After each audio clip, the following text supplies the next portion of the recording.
Okay, guys, I got a special treat for you guys today. I am joined by Sylvain who was the lead developer on Dune Spice Wars. Sylvain, it's a pleasure to speak with you today. Hi, yeah, pleasure too. Yeah, man, Um, super excited to talk to you. Appreciate all the work you did on the game. We're going to be talking about Dune Spice Wars today. And I mean, where I was going to go with this conversation today, Sylvain, was we really can't talk about Dune Spice Wars, in my opinion, without talking about Northgard first. okay. Um, did you work on Northgard? No, No. Okay. not at all. But Northgard was released in like I think the exact date is March 7th, 2018, and Spice Wars was released about 5 years later, right? And I think it's safe to say that Northgard was a great success. And Yeah. a lot of it had to do with some of the innovative things that Northgard did in terms of blending 4X and RTS, right? So the question I have for you to start is how much of an inspiration was Northgard when you guys were developing Spice Wars? Okay, so it's a very good question. So first, I will disagree with you a bit. I don't think Northgard is much of a 4X game. I think Northgard takes more inspiration like city building games, like maybe um, Against the Storm and things like that. Like even if you go retro games like Pharaoh or Caesar, I think. Um, so it's more city building mechanics, like the idea that you have to manage your workers, uh, and that basically the buildings and the people are very important. It's like in 4X, you have cities, and the cities have big chunk of upgrades. And the workers are not really that meaningful. So yeah. Anyway, the other thing that I have to say about that is that I was not here at the start of development for Dune Space Force, so I cannot really tell that much. I arrived on the development like a few months before early access, so the game was already in a nice state. That being said, I know for a fact that the game was not thought as a spiritual successor for Northgard. It was not like I know a lot of people say that it looks a lot like Northgard. It's clearly inspired by Northgard. It's not actually. The main inspiration Northgard had on the project was like in production. We knew that we could do Northgard in a certain way, and it informed how we made Dune. Like also for the code architecture. Clearly, we did things in Dune, knowing that um, you know, learning from our mistake with Northgard. Northgard has a very difficult code architecture to work with because it was made in a very short time by very few people. Dune was made a lot more, you know, in a more agile way. We can do more stuff with Dune faster. Which is why the faction can be a lot more complicated. Like for instance, on Dune, what costs a lot to make is mostly the visual. If you want to make a faction, the visual takes 6 months. The gameplay take like two program, maybe 1 or 2 months. So it's very short, and we can do that because we have a lot better architecture than we had on Northgard. But in terms of design, it was just okay. With Northgard, we've made a mix of RTS and something else. Let's do something with Dune, but it kind of stops there. The main inspiration for the systems of Dune was actually Stellaris, as far as I know. Yeah. So you guys used the Frank Herbert IP. Um, I think that, I didn't play too much Northgard. I have a lot of people in my community that played quite a bit of it. It does seem like it granted to some inspiring some elements of Dune Spice Wars. But what really attracted me to Dune Spice Wars was, with a traditional RTS game, it's more about who can perform what action faster and more efficient. It doesn't really require a lot of thinking. I'm not saying that there's no thinking, right? But when you take like a StarCraft 2, um, or like Age of Empires, right? You kind of already know like how your civ or race is going to match up against the other one. You know what exactly is going to happen on the map because the maps, there's no RNG in the maps, they're all the same. And it's all about you and your talents executing, you know, strategies that you've practiced over and over again. Whereas in Dune Spice Yeah. Wars, there's a lot more variability. So when adding that 4X element to the RTS genre, that for me was, wow, this game is special. So Northgard, I think, from my research, Northgard like kind of pioneered that, I think. I don't know if because they did it, there's 4X games with RTS elements, but they're so long. Like the average player can't play a 4 or 5 hour game. So Northgard really compressed it into like a nice package, and then Dune Spice Wars came along and they expanded it, added the FFA game mode, and then early access was released in April 22. And that's when you came on board, right? Yeah. Yeah, so with the release of early access, what was the team expecting and thinking when early access was released as far as like, the game is out, where are we going to go from here?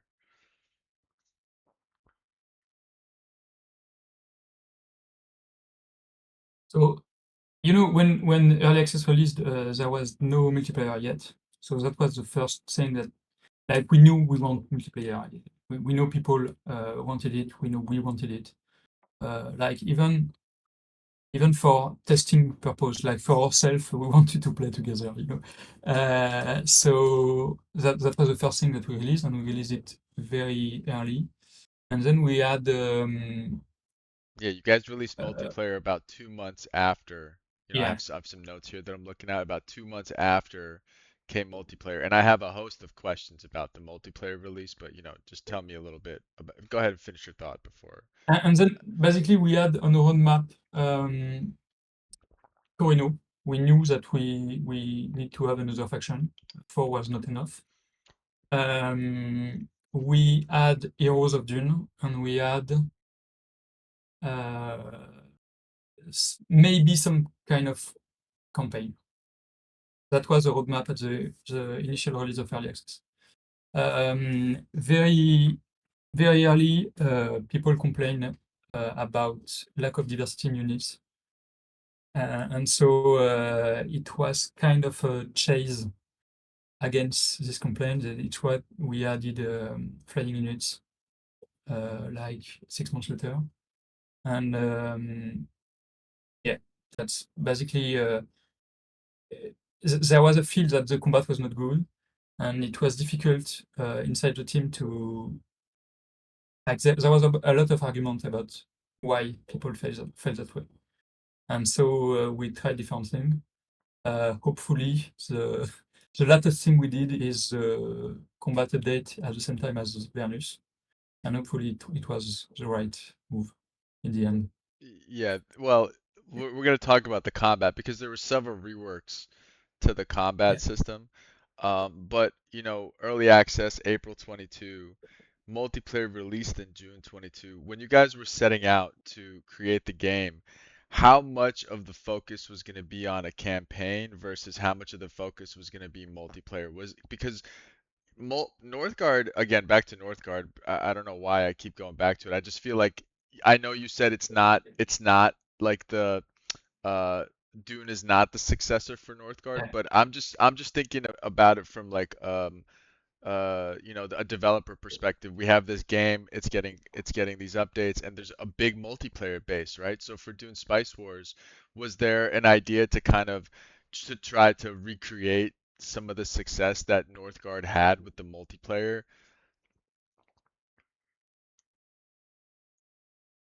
I mean, to some extent. Um, for instance, we had this idea for a long time that somehow the campaign would need to be to have a co-op mode. It would be very nice. It would be very fun and cool. I don't know how to do that with Dune because if you had two factions on one side, basically you already have half the faction here, and you do something like 2v2 is nice, 2v2 is nice, but you cannot have a whole campaign of 2v2. It's not, it would not be interesting. So, we add a bit of that. Like, indeed, multiplayer was a big component of what worked with Northgard. And so, yeah, we want to do it again, um, for sure. Um, but I mean, even in a normal forex, like if you play Civilization or I mean whatever game, there is always a multiplayer mode, and you always want at some point to play with your friend. And also, it's one of the draw of this game is you play the game in solo, in single player, you find it fun, but you realize that AI is not that good, that you get to the limit of the systems, at least the limit to the challenge the game can propose you, and so you want to play with your friend. It's natural, and it's a big way to add new players to the game. Ye- So yeah, Yeah, multiplayer came very naturally. yeah, And also, we wanted to do it before early access release, but we just didn't have the time. okay. I completely understand. So, 2022 June multiplayer comes out. Then Yeah, there's another update in 22 with an additional faction and a system expansion. Um, this is when I actually picked up the game, yeah, and by that point we didn't have House Vernius or ECAS. yeah. And as you guys were pushing out updates, I saw you guys really what made it really cool was you guys were taking a lot of the feedback from the community in the official Dune Spice Wars Discord and implementing some of these changes. And then in 2023, Conquest Mode came out. That was more of a single player edition, but um, the in September 2023 was when version 1.0 came out and you guys released House ECAS. That felt like a major milestone for you and the team. How did you feel when you put out version 1.0? And I remember you doing the live demo of ECAS on Twitch. Yeah. Um, where were you guys at that point in terms of like the direction in which you were taking the game? Hmm. So a bit of a mixed bag because on one hand, the release did not go very well. Like we had two bad buzz at the same time. Some people didn't like Icaz, and the whole oh, this game is broken. You should avoid it. I mean, just because it was, in my opinion, a bit dumb, but that's how it is nowadays. Um, and there was a complaint about Conquest not being a true campaign. So we basically, it was the period where we had the worst review, and yeah, the morale was not very really high at this point. On the other hand, we in terms of production, we were really happy with the way it worked. Like we had finally find our rhythm in a way, like everything clicked at that point, basically between us, and we could work uh, fast and do good things finally after what was actually a difficult early access. We had yeah, a lot of stumbling into ideas that were not always the right ones. So what happened there when the team just kind of like realized, okay, we can do this? Like what was the thing around which you guys unified? and started because between June 2020 between between the release of 1.0, sorry, on September 23rd, September 2023, and then in that period until now, there was a lot of really good updates that came out, and I want to speak about those. But what was it that, you guys rallied around to realize, okay, like these were our mistakes, So this is what we can do well, and this is where we're going to take the project? ironically, the fact that the game was not as successful as expected liberated us a bit. Like before that, marketing was on us a bit all the time. The direction of the studio was a bit on us, like saying, "Okay, we need to do that, we need to do that, we need to do that," and we had a very intense rhythm of work. And at some point, we managed to tell them, "Okay, you need to let us work," and yeah, the pressure went a bit off, There and we really could do. wasn't a lot of marketing for this game that I can remember. I mean, if they were telling I you we need to market this game, I don't remember seeing a lot of marketing for it. I mean, there wasn't a lot of people working on it, but the people who worked on it worked very hard. Okay. It's Okay, what I let's can say. very Uh, diplomatic. I like it. Yes. um, like, Shiro is still a small studio, and Yes, yeah. we have a marketing team. It's a small team who do a lot of very good work. So I understand from an exterior point of view that you feel like it wasn't enough, but um,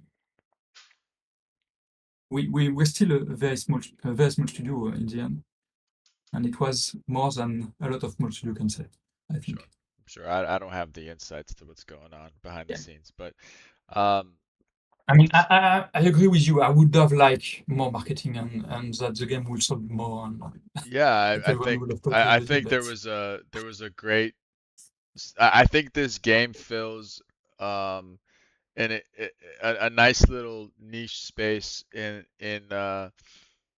games that are extremely APM, actions per minute, yeah, intensive, and games that are not as APM intensive but take too long, like yeah. Civilization and Sins of a Solar Empire, those kinds of games, right? For me, So it was really one of the objectives of development was to get to this nice spot. Like, yeah, and I think you guys nailed it actually. So we kind of get to the reality where, like, we're kind of seeing that the game, the popularity or the numbers for the corporate guys are looking at the numbers because they're all about numbers, right? And they're like, all right, so it is what it is with this game. You guys get this like monkey off your back in terms of, them yeah, coming down. And so the team is now like, all right, we're just gonna we're gonna do what we can do, right? This is how I'm seeing yeah. it. We're gonna do what we can do, or we're gonna do it for the love of it now at this point. I mean, we still had like deadlines and things like the game was not dead at this point. We could still try to do something. So that's not what I'm saying. We knew that the game was going to stop a little bit before releasing Vernus, but not long before that. And yeah, so we still had deadline. We still knew that Vernus had to release about when it released. We still had Xbox release, which had to happen, things like that. So it was not completely free and do whatever you want, but it was um, less dirigist and less in the details. We were more free to do the things the way we wanted to do, Okay. and the hierarchy on the team suddenly felt a lot freer too. Okay, so this is where we were, and then this is when some really good updates came out. And on my screen here, I on my list, um, conquest mode is kind of for me. I was always a multiplayer player, so Yeah, conquest mode for me was kind of an afterthought. To be honest with you, I never really ever played it actually. it's fine. Um, and so the next big, there was a rework that was done, and I'm not sure on the time frame of the rework, but March 2024, Vernius comes out, and the Heroes patch come out, and this was like incredible. And I think was this also when spectator mode came out in what in No, that came right after, right? spectator mode came, I think, in autumn of the year, of the same year, or maybe in the summer. Was it No, yeah, before or in the after summer Vernius? after It Venus, was after Vernius. Okay. like maybe But July. yeah, so when the hero patch came out, there was another rework to combat, and we went Yeah, away from the armor shred system yeah. um to the current system that we have now, which is basically power and armor, and it's a very simple system. What was the reason why you guys decided to rework the combat system entirely on the release of the Heroes patch? So the truth is, I wanted to do it for a long time. It was not sudden. Okay. Um, we couldn't do it before because we always had something else to do, and yeah. But it comes back to what I said earlier about the lack of diversity that was felt by players. You know, a lot of the early feedbacks we got was, why is there no tank? All the units are the same. And one of the reasons for that is that basically all the units were the same. Like they had a different threat, they had a little bit more armor, a little bit less armor, a little bit more HP, a little bit more DPS, but not that. The difference were very minor. And so, and then also they all move at the same time, they all attacked at the same frequency. Uh, and that's, in my opinion, that's where the feedback came from. Like the fact that it was all infantry was not that important. It's not the visual that matters. It's why the air update didn't work, because you do a unit that has the same amount of HP, the same armor, the same DPS, but it goes You faster. answered you answered a question that I was gonna Like ask. Yeah, because that update was that it's that not was gonna work. completely reversed, you know. Yeah, The little ships, they tried to get some love, and it didn't work out for yeah. I guess the way you envisioned it. So I want to do that for a long time, but for a long time I couldn't because I and at the time there was too much, you know, the pressure I was talking about. Like it was in a way it was not allowed. It's not said like that, but in a way that's what it is. But we have something else more important to do, and so I did it when I could. And also the heroes was a good excuse to do it.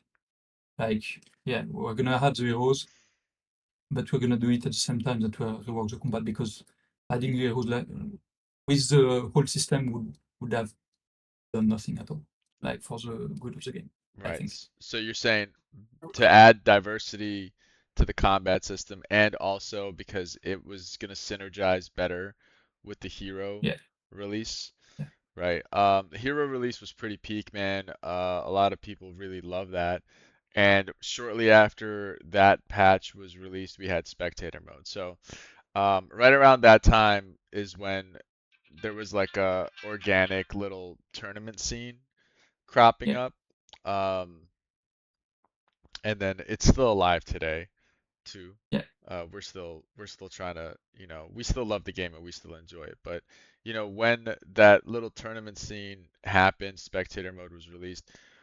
How much influence did this organic community type of support for the game have going forward for future updates? Because the remainder of the updates that were released were basically balance updates.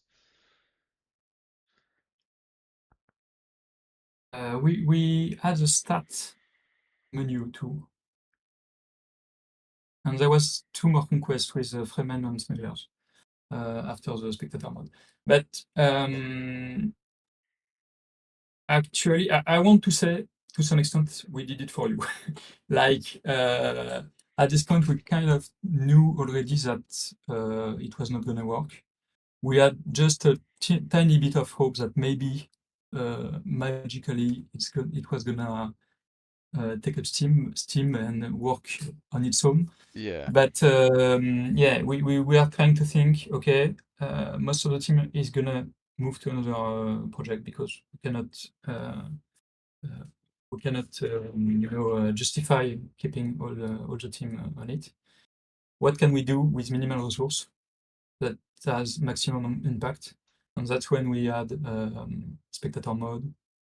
We try to adjust that. so We try to grateful you make guys added that. That's so grateful that you guys we did that try for to us. add the balance mode you're talking about. We were really focused on okay, what's the biggest issue in terms of balance, and not go into not trying to make another new problem basically, but trying to fix it. And yeah, we had Fremen and Smuggler Conquest because uh, it should have been there from the start, Sure. to some extent at least.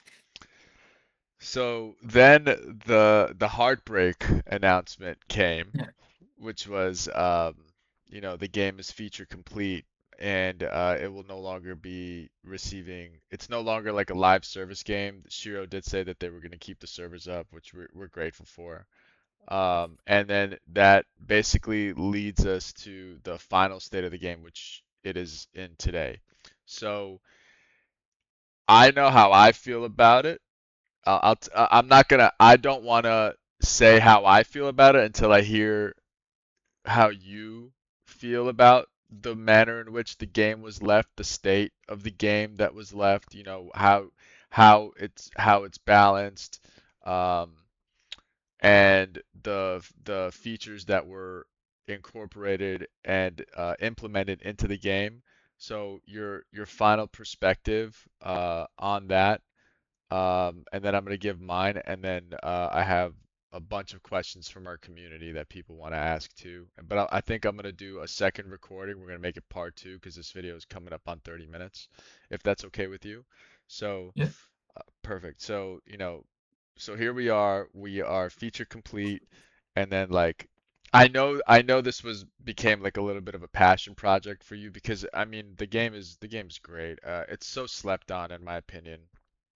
But here we are. So where are you left with how you're feeling and your thoughts on the final version?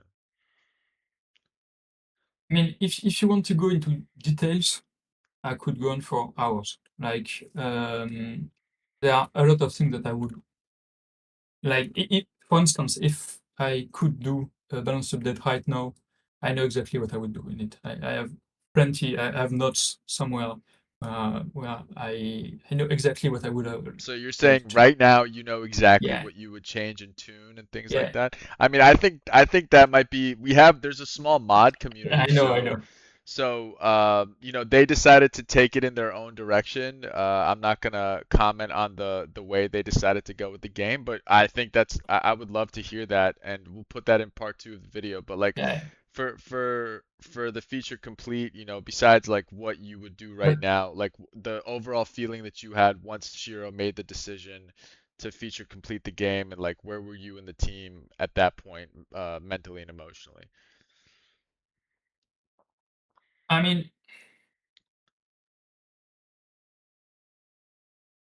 at that point, we already moved on to another project. Like the announcement was very late in like we already knew for months at this Okay. point. Okay. I don't exactly know why it was delayed so late. I know there is a good reason. And again, I don't want to push marketing under the. There was a lot of debate inside the studio. And yeah, actually, I know that it was announced at all because of the marketing team. So I don't want to push them under the time.